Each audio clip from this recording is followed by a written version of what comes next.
Tahimik ka muna. Huminga ng malalim. Tanungin mo ang sarili mo, kailan ang huling beses na naramdaman mong may lugar ka? Hindi dahil may na-prove ka, hindi dahil may nagpalakpak, kundi dahil alam mong kabilang ka. Maraming tao ang araw-araw gumigising na may tanong sa puso. May silbi ba ako? May nakakakita ba sa ginagawa ko? O baka extra lang talaga ako sa buhay ng iba? Kung nararamdaman mo yan ngayon, hindi ka nag-iisa.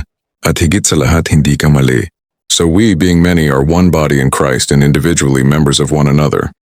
Romans 12:5. Basahin natin ulit dahan-dahan. Hindi lang sa isip kundi sa puso. Marami tayo, pero iisa ang katawan. At bawat isa, may bahagi. May isang babae sa simbahan. Hindi siya leader. Hindi siya singer. Hindi siya speaker. Palagi siyang nasa likod. Tahimik. Madalas hindi napapansin. Tuwing uuwi siya, iniisip niya, kung mawawala ako bukas, may makakapansin ba? Isang araw, pagod na pagod siya. Pagod sa pakiramdam na parang wala siyang ambag. Hanggang sa nabasa niya ang Romans 12:5. Doon niya naintindihan ang isang bagay. Hindi pala lahat ng mahalaga nakikita. Ang puso hindi mo nakikita. Pero kapag tumigil tapos ang lahat, sa katawan ng tao bawat parte may trabaho. Ang mata nakakakita. Ang paa, nagdadala. Ang baga humihinga para sa buong katawan. Hindi kompetisyon ng katawan. Kooperasyon ito. Ganon din sa pananampalataya. Ganon din sa pamilya. Ganon din sa komunidad.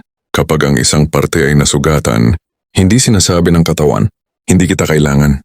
Lalong inaalagaan. Kapag iniisip mong wala kang silbi, tandaan mo ito, ang kahinaan ng isa, responsibilidad ng lahat. Sa bahay, may tahimik na asawa na araw-araw lang nag-aasikaso.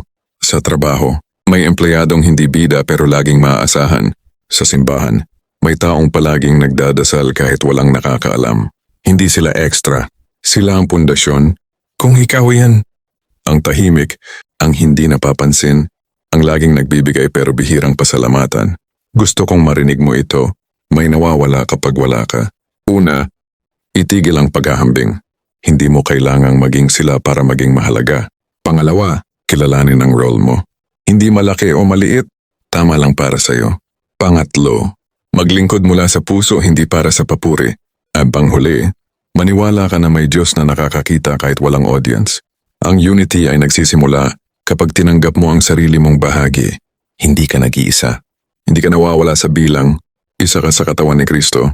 At kapag natutunan nating igalang ang bawat isa, doon nagiging buo ang lahat. Panginoon, salamat dahil may lugar ako sa iyong katawan.